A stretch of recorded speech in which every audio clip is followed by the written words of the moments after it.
নমস্কার বন্ধুরা, আজকে আমি একটা শান্তিপুরের ব্যাপারে বলতে চলেছি।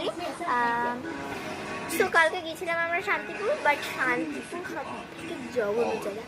তাঁতের শাড়ি, পুরোনো তাঁতের শাড়ি কে নেবে? কেউ নেবে না। আর কালার, আপনাদের যে ভিডিও দেখে যাচ্ছেন, আমি তাদেরকে দয়া করে সচেতন করে দিচ্ছি, দয়া করে যাবেন না।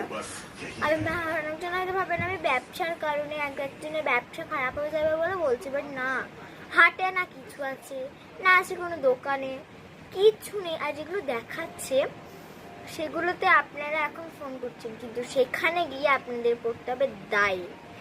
সেখানে সবের দাম নাকি 1000, 2000, আর যেগুলো দেখাচ্ছে সেই শাড়িগুলো নাকি আলাদা করে রাখা আছে। এগুলোই আসল কথা।